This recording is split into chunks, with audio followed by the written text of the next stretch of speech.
প্রচণ্ড গরমে আমের শরবত যেন একটা শান্তির পরশ। আজ আমি আমের শরবত তৈরি করব। আমের শরবত তৈরি করার জন্য আমি এখানে 3টা আম খোসা ছাড়িয়ে নিলাম। এখন আমগুলোকে আমি ছোট ছোট টুকরো করে কেটে নেব।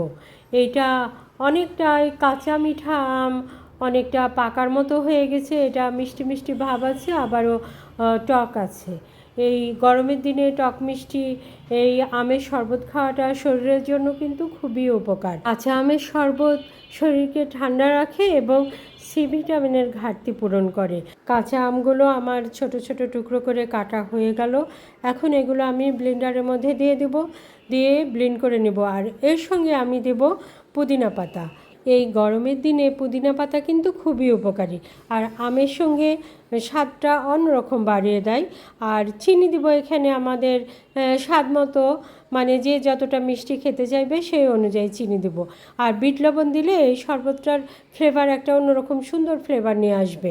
আর কাঁচামরিচ দিলে একটু ঝাল ঝাল ভাব আসবে। আর পানি দিয়ে দিব এখানে 2 কাপ। এখানে 2 কাপ শরবত তৈরি হবে। এখন আমি এগুলো ব্লেন্ড করে নেব। কাঁচা আমের শরবত বানানো কিন্তু খুবই সহজ। এই যে ব্লেন্ড করে নিলেই তৈরি হয়ে গেল কাঁচা আমের শরবত। এখন পরিবেশনের পালা।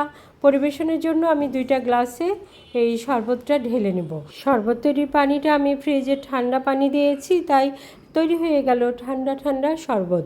শরবতটাকে আরও আকর্ষণীয় করার জন্য 2টা গ্লাসের উপরে পুদিনা পাতা দিয়ে আমি সাজিয়ে দিলাম। এই তো আমার তৈরি হয়ে গেল কাঁচা আমের শরবত।